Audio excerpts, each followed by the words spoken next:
Do not embarrass me, nigga. Damn. Trying to have some fun tonight? Hell yeah, I'm trying to have some fun. You damn sure ain't trying to give up no more. Nigga, you ain't give me no ass. My nigga. You give me some ass? Fuck. What you drinking on? Red wine. Red wine? Then let me get 2 red wines for me and my partner. Partner, huh? Yeah, that's my partner back there. So you get into that kind of thing? Depends on what you're trying to get into. Well, shit, I'm trying to get inside of you. Just like that, huh? Just like that.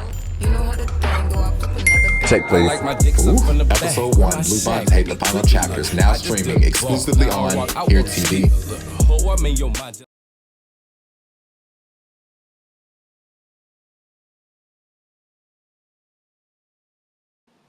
What's up, family? This is Kenan with Black Gay Table Talk, bringing you an exciting episode with Knott today.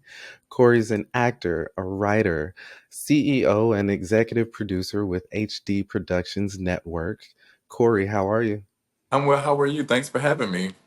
No problem. Thanks for joining. I wanted to say, we got KeyVonte! Baby, keep on take on, baby. No. So, of course, we will get into BluVonte, but I wanted to tap into you for a moment and kind of pull the curtain back and see who you are and try to get more of you for our audience. Cool? Sure. All Okay, right. well, I'm Corey Knott, born and raised in Nashville, Tennessee. Went to college in Memphis, University of Memphis, where I studied theater and communications. That's how I came into HD Productions Network.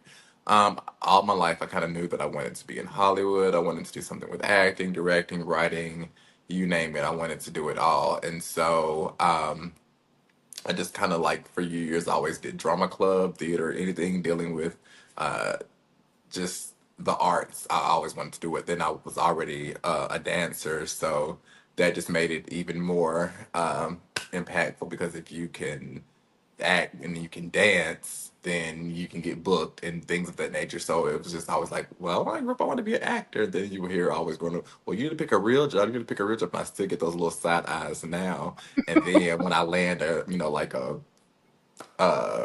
a gig or land a booking role or land a show on a network, they're like, well, how did you do that? I was like, well, for years I kept saying this is what I was doing. And I guess y'all kept saying find a real job and I found one and I guess it wasn't real Boom. enough for you. So those are the things that I still deal with even growing up black. You hear those things. So it's those things I'm trying to tune out, but like still, while I stay in the work, I moved here to Atlanta in 2016 to grow my network. I had started in Memphis when I was in Memphis right before I left. My flagship, which was called Real Eyes, Real Eyes, which just celebrated its 10-year anniversary on the 15th of April, which makes HD Productions Network now 10 years old. Thank you. So I'm still learning as each year I still grow and grow. And then I looked around and I was like, wow, it's 10 years. And I was just like, well, where did the years go? And I've just been stuck in the work and I love the work. I love everything that I do. I love everything about storytelling of people who look like me, come from backgrounds like me, people who want to have a voice but don't have the voice to speak out or, you Mhm. know, just they can follow certain narratives or like if they didn't have anyone growing up. Like I had like no gay parents growing up or just things of that nature, but I would dance. I Jay said it with Memphis Elite, and that was my family, and they were older than me, so they basically kind of kept me, at arm's reach. You shouldn't do that. You shouldn't do this. You shouldn't do that. And then everybody wanted to be Memphis Elite, so you couldn't really be out there being wild. So you had to keep, like a low profile and do things the right way, and kind of kept me on the straight and narrow. And so even to this day, the things that I learned while on the squad, just like surprise, element of surprise, just just discretion, not telling everyone because you want to stick up to the prize and you don't want to tell nobody. Your good girlfriends be on opposite teams, but then you get in there, they both y'all all got on the same outfit because you talk too Right. much. So it's just like. You know what I'm saying? Like it's all Yes. goes hand in hand with the industry for me. And so like even doing I be giggling because I'm like, we could tell y'all that stuff, y'all don't even know it. And I know the episode is good, but like when people feel Yes. like they try to cup us out, we're like, oh little do you know. You know what I'm saying? Because we practice discretion and just I've done it for so long, you know how to turn the you know how to turn You the know how to. room Yeah. And so for me, I think it's beyond a hobby. It is my career. I love teaching people who are eager to learn that didn't have the funds or the ability to go to college and learn the things that I did. But I just like to show people this is how it can be done. And it doesn't take thousands and thousands and millions of dollars to do it. It's for you to get your start. It's all about Mhm. your vision and just executing your plan. Got it. I love that. Actually, speaking of helping people, I recently had another interview with Don J or Don in Florida. Hmm. I heard that you helped him with basically his vision of Afro Pride and Pride Oh, Chillin'. okay. You helped him with bringing his vision to life, basically. And he said you gave him some really good feedback, and it was critical feedback, but it was feedback that he needed to Oh. grow, and that you helped him. And he also said that he was grateful. And hi. Oh, tell Donald I said hey. Yeah, he caught me in I met him, I think I want to say it was during the pandemic era where I Hmm. had just like crossed over and I was like, like I was getting bookings, and then I was like, well, you shouldn't do it this way. Maybe you should do it this way. And that's Yes. not really, but maybe next time I'll do it this time, but that's not really what I do. I don't, I really, so just things like that, like, because you're going to learn every time you do something, you're going to learn. Not saying it was a mistake, but you're going to grow from every event, every project, whatever it is that you're doing, you're going to learn and you're going to master it. And then you're going to grow, and then you're gonna do it again, and you're gonna master and grow from that. So it's just all about. And I didn't even think, even when I said it, I didn't think nothing about it, and I didn't even know he even remembered that. I just thought about it when you said it. I was like, oh wow, I did. So wow, Yes, yeah. you left that impact, and he lit up. He lit up, and I let out that I was having an interview with you, and Mhm. he kind of lit up like, oh wow, like he taught me this, he did that. So I was like, that's really cool. That was an authentic example of reaching back and teaching and helping, because ultimately, although our journeys may be a tad different, Hmm. we're all in it together. Connected, So yeah. yeah, I thought that was cool. Um, HD Productions Hmm. Network. How did you really position yourself for the change of getting the bookings? Of course, I was J setting for years, and then something really crucial happened at the end of 2013 where the former captain came back and took over the squad, and it didn't kind of crush me, it crushed me, because that was my life. Like I've always wanted to be on the team, let alone that I know that I would get the position. But um, needless to say, they just wanted it back. There was nothing that I could have really done. What I was trying to do, because dance and J setting was evolving, I didn't want to just be known as the feminine J setters. But then we're up here masculine, but then we're in Memphis doing hip hop choreography. So I was just trying to elevate it, because the thing is, when we come down to these different prides, everybody looks the same, dressing the same. People had started picking up on our style. So like when that happened, Mhm. I just try to change it. And just even with HD, I've always tried to be the evolution of the face of change. Like when it comes to LGBT, Black LGBT, even though we're all the same, why are we different from the rest? What separates us from the rest? And so that's kind of what I wanted to take in the new eye that I had. So when that happened, that crushed me, and I ended up going back home to Nashville for a year and a half, just because Mhm. I just wanted to kind of get away from it. And that was the kick in the ass that I kind of needed, because basically when it boiled down, I wanted something that was mine, that could no one take from me, that I could instill with change, from growth, from myself, from Mhm. scratch, that no one else owned. And with Yeah. that came HD Productions Network. And I graduated with a BFA in theater communications, and I'm not using it. I'm working in a collections agency, and I had all this Mm. talent. So what I ended up doing was, I was in a relationship, and I had was a DO godchild, and Ooh. it just broke my heart. And I wrote about it, Aw. and it was called Realize, Realize, Realize. Yes, it's a Right. tongue twister. And so it premiered April 15th of 2014 on my YouTube channel, and I didn't know. We just didn't know. Like, I had never picked up a camera before. Like, I had training in theater performance and community, like just the theater of it all, but not the the makings of it because it cost so much. So I was just picking up cameras and learning stuff and Googling. And I was like, you know what? I can rock with it for so long, but for me to take serious, like get taken serious, it took a few years. When I finally put the camera down in 2018, I was like, someone else will come. That's not my expertise. I know how to show run. I know I can direct. I can write. I can act, and I can lead a cast. And I know that I can put together a storytell. So I know that I'm not, when it comes to behind the camera, and I am not technical. That's not my lane. I don't pretend to be. I did enough to get us by for the first 3 or 4 years and got us where we are now. But baby, I bring All in of the that. technical people now. And so that's just kind of how HD Productions Network got its start, was from just wanting something that was mine that no one can take, and something that I could nurture, that I knew that I went to school for, and not someone else's baby that they've nurtured it this long and they can come in. And dance wasn't, it's a hobby, but it's not my passion, if that makes sense. I know how to do Yeah. it, and Jay said well, but I breathe, sleep, eat shit, directing, writing, show running, anything dealing with television, film, anything dealing with it, that's my area. So that's just kind of how HD Productions Network got its start. I wrote Realize, and it was really, really good. And then it was so popular, like even back then in like 2014, we were getting like maybe 50 and 60,000 views, and that was unheard of. And I'm like, Right. wow, these are a lot of people.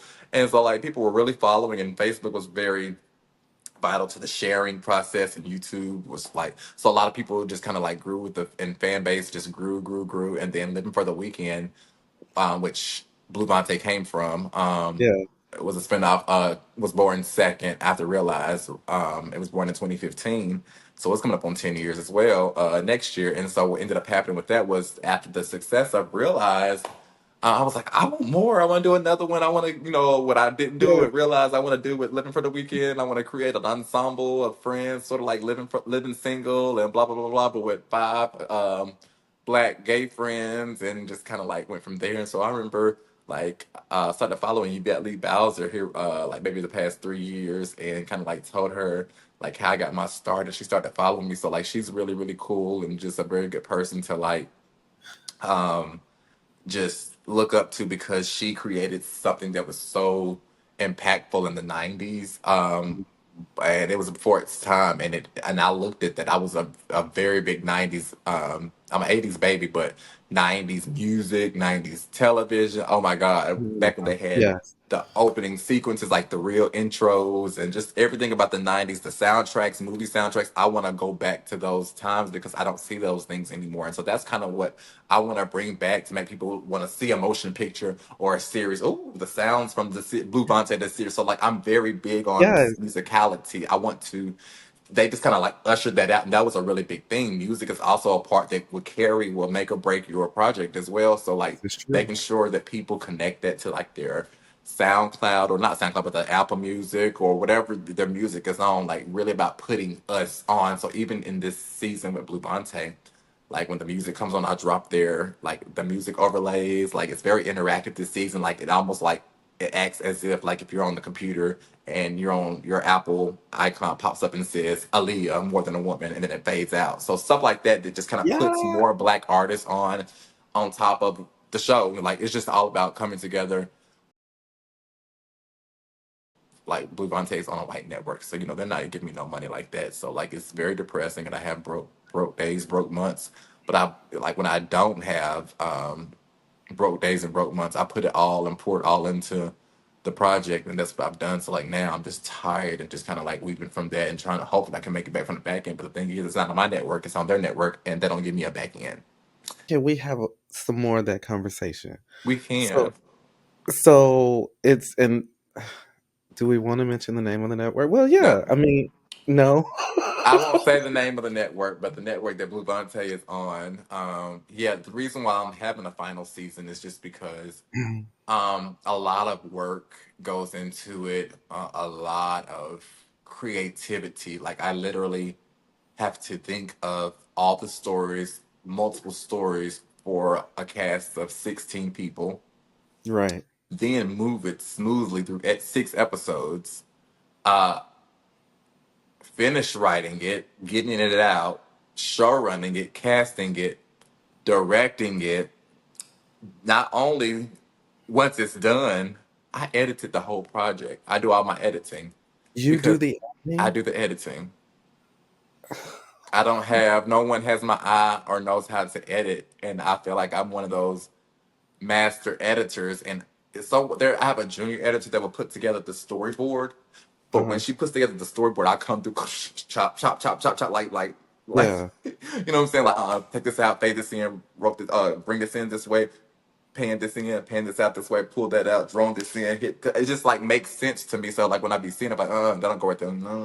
So until, and that's the reason why I want to train. Like I want to have like a showrunners program where I train people how to have the eye, do those things that I learned in school where people weren't privileged to go to school and do those things. I want to like be that person, but it's gonna take a money, investors, a bigger team for me to be able to touch all the people that I Mm. know. There are so many creators out there that just afraid of saying something. I can't get to them because I'm always involved in the work, like the work, Mhm. the work, the work, and because I am the editor as well, and then on top of the showrunning, then most of the time I'm leading a cast.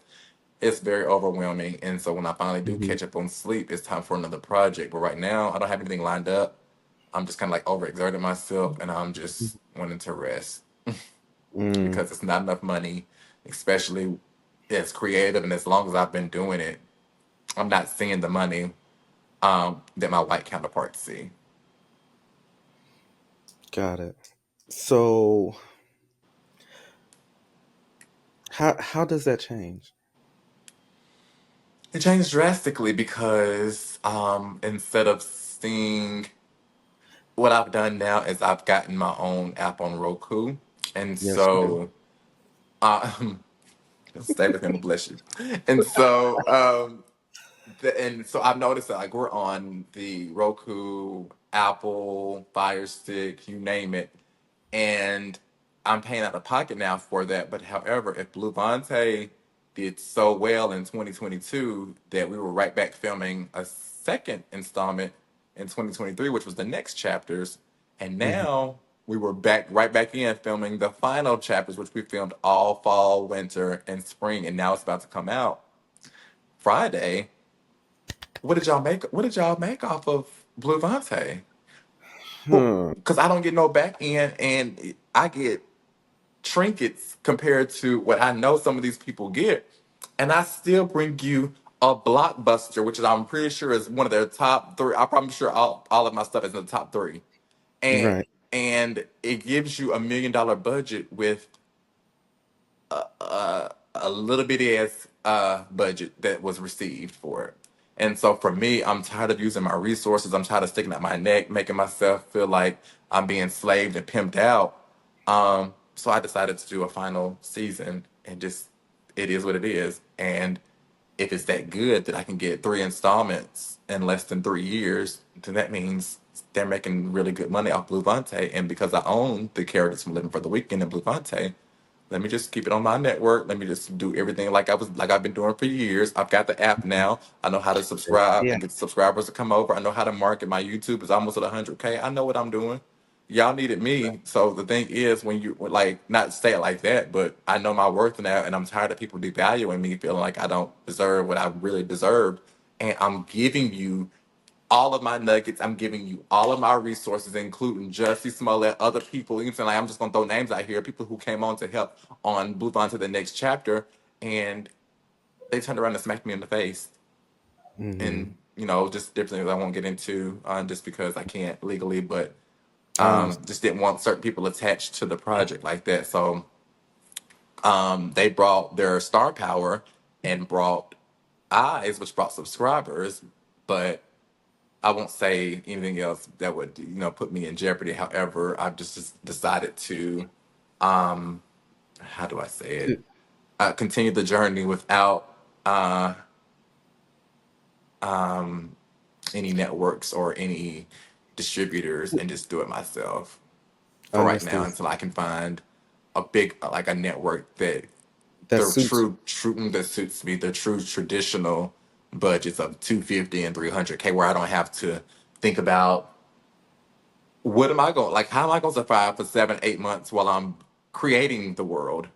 No one Mhm. thinks about that, you know what I'm saying? No one thinks about like sitting at the computer and from one scene to the next, and then you're thinking about not only one scene, you're thinking about 30-minute episodes and six of them, and then you think Hmm. about all these characters how they got to move simultaneously, and Hmm. you want to pay me for the full project what a writer makes in one episode. That's not going to work for me. Wow. So let me ask you this, Corey. For someone else that might be going into an agreement with a network, Hmm. what would you have to say to them to avoid being in this situation? Lawyer up, and then read through your contract, make your demands on the front end, even if they may turn around and say no, we're going to decline. I Hmm. wish I would have declined a lot of things, just because if it's your baby and you created it, no one can tell you no one can tell you how to do you. You know what I'm saying? And so, what for anyone going into negotiations or any type of deals, I would just say always lawyer up, read over everything, read the fine print, and then bring in your questions. Never take the first deal. Never sell. Like, let's just say, I'm not saying they wanted it, but let's just say they wanted living for the weekend, and I said, oh no, because the Wayans taught me never to sell. You know what I'm saying? Hmm. I watched TV. I watched how vital and living color was, and then the moment they sold it, just like Scary Movie, the moment you sell it to the others, it diminishes. The value diminishes. You know what I'm saying? Like they give budget, but then now it's whitewashed, and but Hmm. now Showtime wants it. And so what happens then? Because you could easily say, "Oh, we're going to Showtime. Who's going to write it?" I would have to write it, but the thing is, it's y'all's at this point. So True. that's why I created BluVonte. I still own the characters because they're characters of Living for the Weekend. They just own the licensing rights. So that's how I was going to stay safe. Like I can still, you can give me the budget, I can shoot it, I can get it shot, and still use my likeness because let's just when it boils down to it, BluVonte's likeness is because of me, and you guys know, like the star power. And just to be honest, the views and the viewership, that's what sold you guys to hit me up in the first place. But Mhm. when a black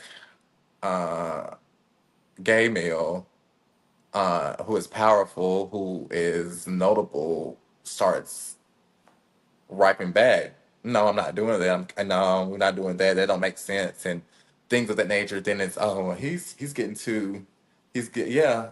And y'all like and this show did really really powerful because we're back here at the drawing board again for a second and now a third, and there's a fourth one written.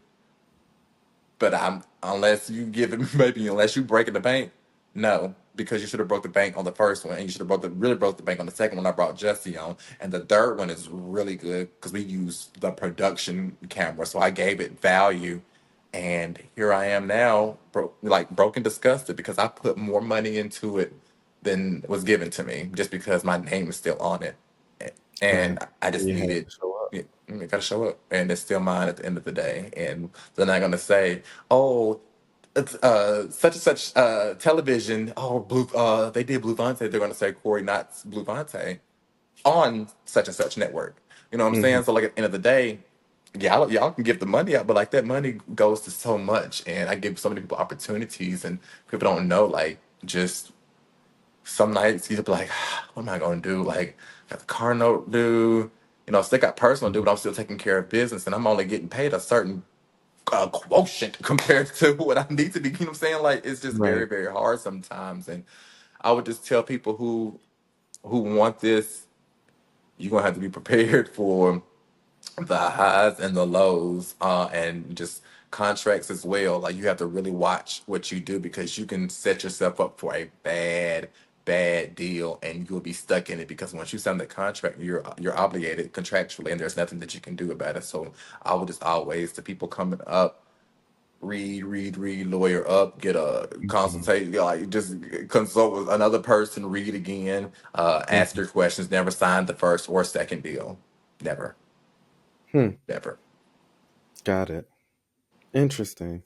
So, shifting a bit, and I know that you can do pretty much all of it, right? But Hmm. do you prefer to be in front of the camera or behind the camera? It just depends. Like behind the camera, I'm able to. give it more depth. But then if I have to be in front of the camera 9 to 10 times, I've got to direct it and show run it, and so it doesn't give me the depth that I would like to have unless I had a designated director like we had for the next chapter when Jesse came aboard. I was able Mm-hmm. to fully be, you know what I'm saying? Like he was Mm-hmm. cut that in half. It's too caricature, take this out, make it more human, do but like, and I learned from that. So I was like, so in the final chapter, I was like, cut that in half. You sound like you read the script. It sounds fake. Hell no. Take it again. It was like I was because I just took it all in, and you know, like even when you're in Yes. the work, you have to take all of the stuff that you learned in. So I learned so much from him that season. And we did like BluVonte, the next chapter, and Living for the Weekend season 7, which is currently rolling out now. And BluVonte comes in Friday, and so like Living for the Weekend's about to go on mid-season finale, while BluVonte rolls out, and then it'll come back on it during Pride Month to finish Mhm. out. But it's a Yeah. lot going on, and so I just kind of like knowing my worth and just you know, this is the moment where everything shifts. I kind of like did everything independent and did everything on my own and kind of skated through and faked it till I made it. Now that I've made it and like I got my stuff on different networks, but that ain't it ain't doing like how I need it to do. So like let me just pour into myself. Let me invest in myself. Got my own app. Let me get my own damn subscribers. Let me get more shows, cooking shows, dance shows, fitness shows, you name it, baby. I'm gonna run it amok and just Mm-hmm. put them out there, real boutique seasons. You ain't got to get no 10, 20 episodes. That you know, like Netflix down to 10 now, eight, sometimes 8 episodes. So boutique it, True. see if it's worth picking up again, worth investing the money. If it is based off the views and the clicks, Roku's gonna tell me because it's like an analytics system. So like it's just like even when I was in accounting and collections, that mindset. That's how I know how to what shows work, what shows will get greenlit based off of the views, the retention rate of people watching the shows, the watch time, you know, how many people watched it per day, how many people watched it over the month. And then you just look at Yeah. those things and then you say, oh, okay, oh, they got 1 million views and they watched it 1 million views in 1 week, blah, blah, blah, blah. Oh, most definitely a second season or 10 episodes because that's going to make me more money. So you kind of just have to be a numbers person and then being creative. It makes me, Yes. real dangerous to be honest. But like I just know how to make if I need $10,000, I know how to make it in a month, and it's just got to be But you need people who are like minded, who understand the vision. And people get over here and want to fuck, or want to get over here and want to fuck on cast members and stuff. Interesting. So, so what is that like? Like you said, well, people not taking it serious, right? Hmm. How how do you handle those situations?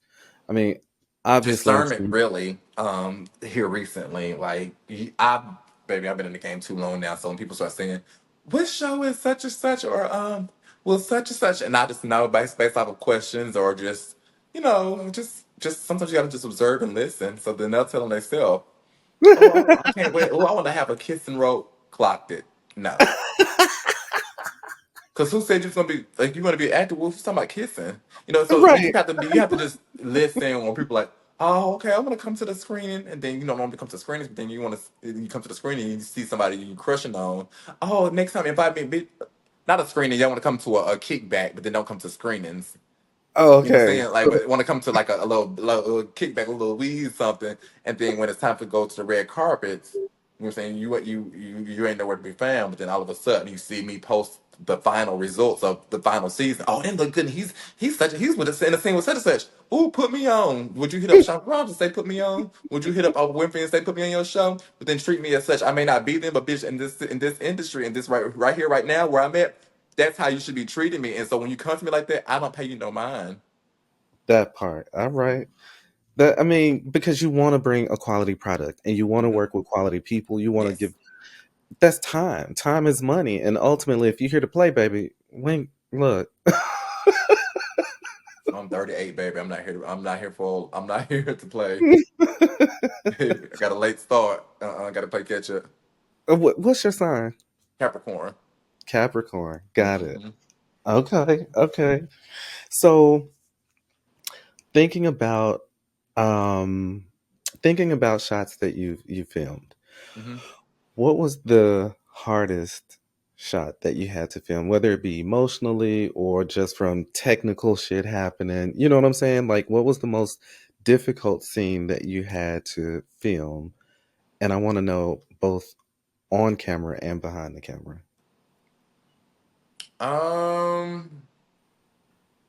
I want to say the hardest for me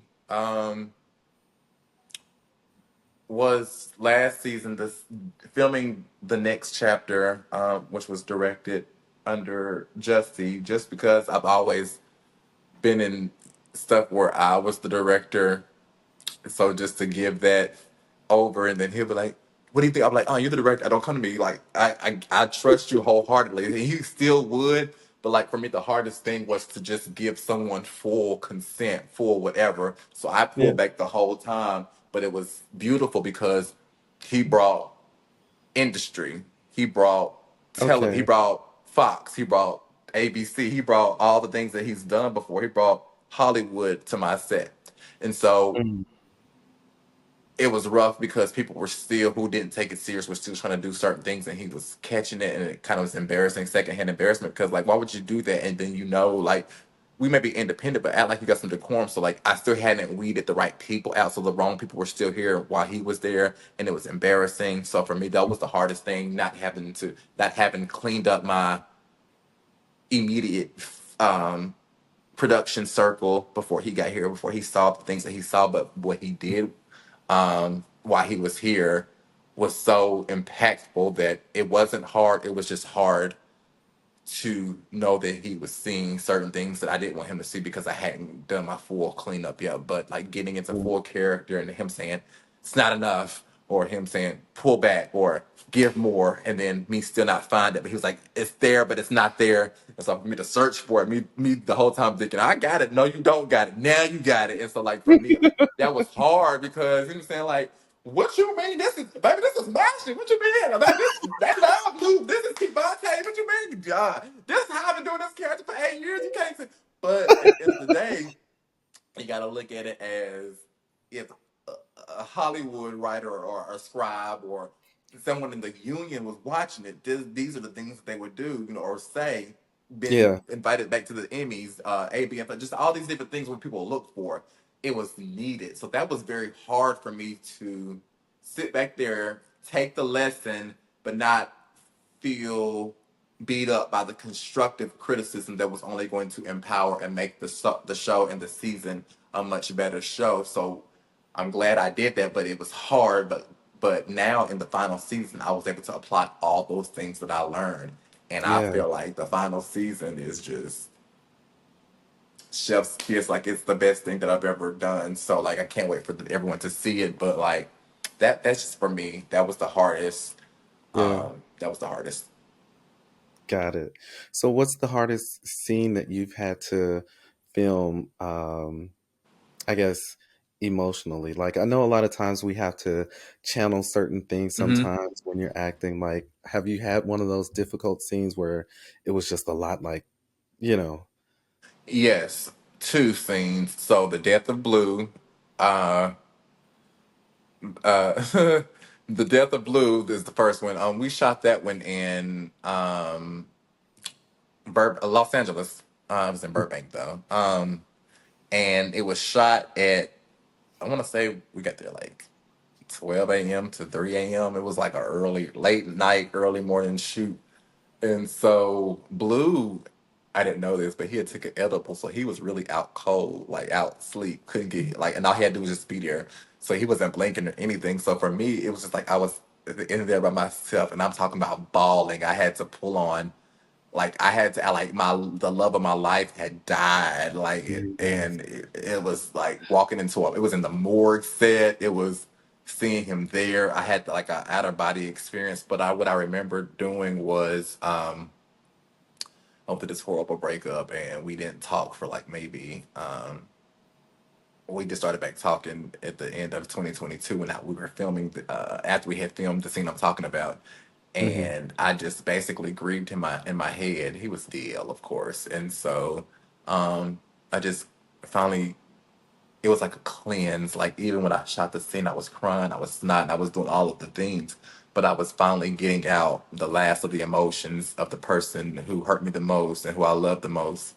I killed him in Hmm. my head, and that's where that the emotion came from. So all the emotions that I was giving, and just people was like, "Oh my God, I was so tore up," and those were raw emotions that I was able to drum up just because I never quite healed from it, and I had been going to therapy at the time. So my therapist was like, "Make sure you write a love letter to, not a love letter, but write an apology letter to yourself." And so in doing that, I kind of like wrote in like, you said we were gonna be together for like all those lines that I was saying. Those were things that I had felt. So like just throwing those out there and emoting those. Oh, it was like a real Mm, wash. And so those are hard to do because then you get stuck in it. And so I think I was crying for like maybe, I know the second chapter was really hard, but like I was crying for like maybe 2 weeks at like my tear mhm. ducts was it just wouldn't stop because once I started going up, like I'm sorry, I don't know, it's just gonna stop. But it works in my favor. It Just did. pulling reality into your work. Aw, I love that. I love that. And you do have that authentic, that pure talent too. So I love that. Oh, thank Um, you. okay, so damn, you gave me that too. You better go ahead. Look, do you? But I do this, man. I'm gonna Damn cover you it! now. I'm gonna get you some coverage. You said 90 minutes. I said, no, we're gonna make this in half, baby. I got you covered. Oh gosh. Okay, you have the app available now. You have. Yes, it's the Roku app is available with the Roku device, or I think you can go to the website and download Roku onto your mobile device, your Uh-huh. TV. If you got a Roku TV, you can pull it up. We'll go to Here TV, or you can just type in um, HD Productions Network, but it's an app inside the Roku store. Got it. Got it. Thanks. BluVonte premieres Friday, May 3rd. Returns on Here TV. I'm also in a movie coming out called The Lost Holiday, which was directed by Jussie Smollett and stars him and Vivica. I had a cameo in it, and we shot it last summer, but because of the strike, it pushed us all the way until this summer. And so ABFF picked it up for its narrative feature. So we'll Yeah. be going to ABFF in June for that.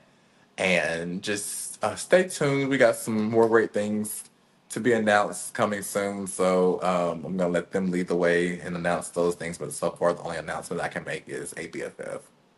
ABFF. Got it. So where can viewers and listeners find you on social media? So you can find me on Instagram at Corey Knott, at CoreyKnott, and then HD Productions Network. HD Productions Network is the username. And from there, you'll be able to find all the shows, the YouTube, you type in everything HD Productions Network, Facebook as well. Will pop right on up, including Google. This is true. This is true. Well, Corey, I appreciate you coming on with me, No and problem. you didn't have to set yourself up to answer all my damn questions before I got my questions out. It comes with the territory. That comes with the territory, but you know how many interviews I got to do? But it comes with the territory, but they're going to ask this and they're going to wrap it around and get an answer, so I might as well wrap it up one time. So, are you single? Yes, I am. Yes. Mm-hmm. Got it. Are you looking? I'm about my business right now, baby. I give someone my heart for too long, and they play with it and play to my face. And right now, I'm all about uh, just reclaiming my time and doing what works for me, what Corey wants, what Corey likes. I just care about growing my business, getting my money up, my paper up, because the people that Mhm. I'm keep finding are people who want to get on, be put on. So right now, just stay focused on the work, and it'll come, and I'll find someone that is equally yoked versus someone who's just little climbers. I don't got time for that. You can smell it a mile away, and I'm Mhm. tired.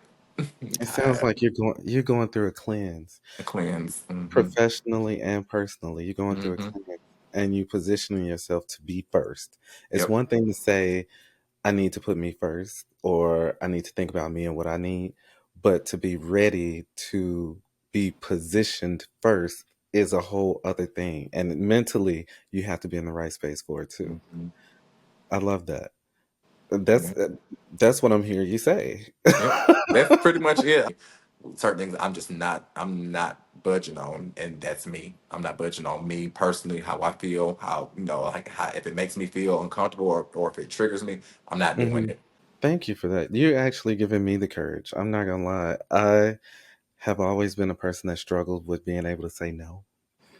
Mm-hmm. And so much so to where it's like I would be feeling down and I would be Mm-hmm. feeling bad and heavy. Mm-hmm. But I started realizing, damn, he mighty happy today. Or she living her best life. And I'm sitting here feeling like And shit. shit. Mm-hmm. And slowly but surely I started looking around and I realized the problem was not them. It's you. It was me. Mm-hmm. And kudos for you taking or going through counseling too, because mental health is important. And I think through counseling, I started finding my way Mm-hmm. to the no's and realizing no's were healthy. I'm not going to suffer or be in agony because, oh, I wasn't able to show up for this person or I wasn't this. Meet me halfway. Yeah. Meet me halfway in whatever it is we have going. Mm-hmm.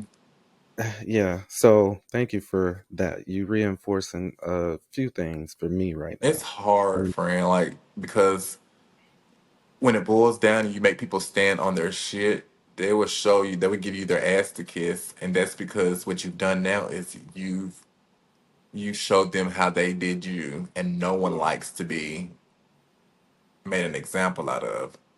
So you gave me your Right. ass to kiss. So guess what? Now I really got to give you my ass to kiss, and like I don't know you, and people don't like to be ignored. People want access to you, and when you Yes. snatch their whole, that's worse than reading them That's or worse. biting. That's worse than whooping their ass. True. Yeah, When that's you take worse. that access away, baby. Like, And that comes with learning your value and your worth, baby. Once you learn that, and you snatched away them whole. You right. gotta watch me from a fake page now, baby, because you're no longer welcome here. My bang, bang, bang. I love you. You are hilarious. Even Thank with some of the reels or the social media posts you have, you are hilarious. So thank you for bringing us quality Black LGBTQ entertainment. Thank you for having that eye and not being afraid of sharing that eye with the world. Thank you for giving opportunities to those that you see coming up trying, because it's hard to find a hand, especially a hand coming from within the community. Well, you. there are people who want to help, but visibility prevents a lot of times Yeah, us being able to see that the help is nearby. yeah. So thank you for that. And thank you for being so transparent today. Thank You are you. amazing. All best wishes for the return of BluVonte with the final chapters. Thank you. It drops May So 3rd. I always say Thursday night, 11:59, but it drops Friday morning on right at midnight. So Yeah. midnight gang. This season, let's tweet. I want to run the hashtags up on like visibility. Let's get on Twitter and run it up like how they do other shows. That's kind of what I want to do. Hashtag BluVonte, BLUVONTE. Let's get the word out there. Let's try to get on bigger networks and bigger platforms where they give bigger and better and deserving budgets to people that are deserving. Yes. And we deserve it. Yes. We all deserve it. Yes. That's amazing. You are amazing. So, all right, family. Again, Corey Knott, thank you for joining us. Thank you. You all take care and show up and show out. Let's support.